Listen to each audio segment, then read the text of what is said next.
Telas, elas estão por toda parte. Para alguns, são uma janela incrível para o conhecimento. Para outros, uma fonte de preocupação constante, né? Hoje, a gente vai mergulhar fundo nessa dualidade para entender onde exatamente fica a linha que separa a ferramenta do risco. Pois é, essa é a tensão que a gente vive todo dia. De um lado tem um potencial gigantesco para aprender, para criar, para conectar. Mas do outro, tem um abismo de riscos, que vão desde o isolamento até impactos bem reais no desenvolvimento. O grande desafio é justamente esse: como preparar as crianças para usar o lado bom sem cair no lado ruim. Bom, o primeiro ponto é aceitar a realidade. As telas não vão sumir. Não adianta negar. O verdadeiro poder está em transformá-las em aliadas, sabe? Em ferramentas conscientes de aprendizado, de conexão, e não só em meras distrações.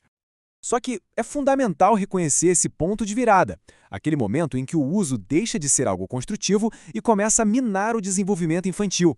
É uma linha bem fininha, mas que tem consequências enormes. Então, onde é que está o perigo de verdade? Olha, por incrível que pareça, não é na tela em si.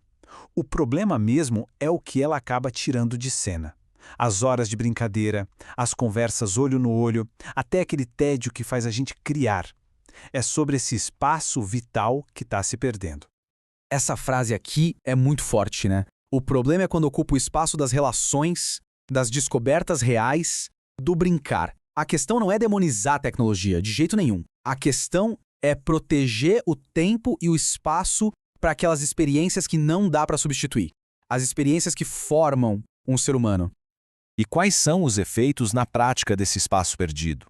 Vamos dar uma olhada nos sinais de alerta, porque a infância não é um ensaio, né? É para valer. É um momento único em que os alicerces de uma vida inteira estão sendo construídos. É que durante a infância, o cérebro está a todo vapor, construindo as bases de tudo: o cognitivo, o emocional, o social. Cada interação, cada brincadeira, cada conversa é como se fosse um tijolinho nessa construção. Qualquer interferência negativa nessa fase não é só um probleminha passageiro, pode acabar moldando o adulto que aquela criança vai se tornar. E os impactos vêm em cascata. A luz da tela afeta o sono ruim prejudica a atenção, a comunicação rápida das telas dificulta conversas mais profundas. A criatividade diminui, porque o entretenimento já vem pronto, passivo. E talvez o mais grave, os laços afetivos podem enfraquecer quando a conexão digital substitui a presença de verdade. Bom, quando a gente vê um cenário desses, a primeira reação é querer proibir tudo, certo? Mas e se a solução não for uma batalha? E se for só uma mudança de perspectiva? Vamos ver como gerenciar o tempo de tela pode ser, na verdade, um grande ato de cuidado. É aqui que está a grande virada de chave. Disciplina não é proibição, é cuidado. Não se trata de dizer não só por dizer.